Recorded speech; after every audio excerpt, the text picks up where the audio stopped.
নাগরুলি পৌরসভার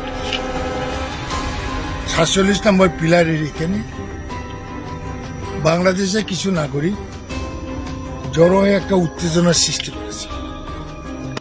আমরা border security ফোর্সের সঙ্গে তারা হাতাহাতি পর্যন্ত পর্যায়ে গেছে।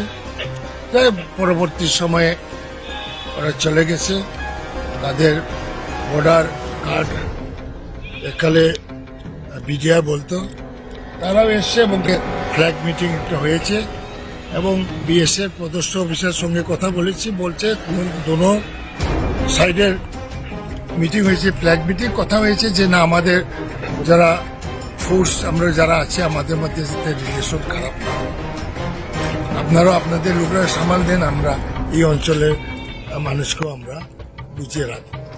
এরকম একটা উত্তেজনার সৃষ্টি হয়েছে এবং এদিকে যে কাঁটাতারের বেড়া বেশিরভাগ বেশ কিছু অংশে নষ্ট হয়ে গেছে। সঠিক মেনটেন্যান্সের জন্য ভারত সরকার থেকে কোনো পদক্ষেপ নেওয়া হচ্ছে।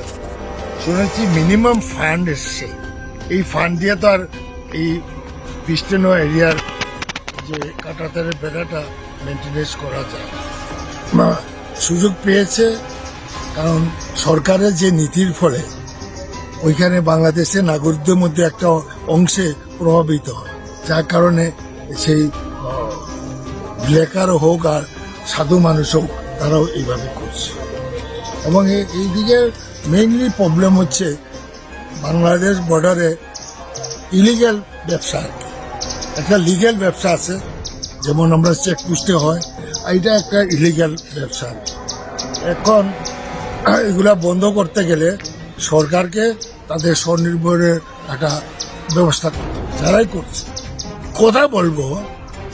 কথা বলবো চিঠিও দিতে পারি, কি আছে, ওরা তো উচিত। এবং আমাদের পদস্থ অফিসার বিএসএফ হোক, বিএসএফ তো আছেই, এবং রাজ্য পুলিশের ডিজিপি লেভেলের লোক এই ত্রিপুরা বর্ডারগুলা উনি ভিজিট করা দরকার ইমিডিয়েটলি। সব জায়গায় কোন জায়গাতে কাঁটাতার নষ্ট হয়ে গেছে, স্টেট গভর্নমেন্টের এটা নির্দেশ দেওয়া দরকার পুলিশের পদস্থ অফিসাররা ভিজিট করে রিপোর্ট দেওয়ার জন্য।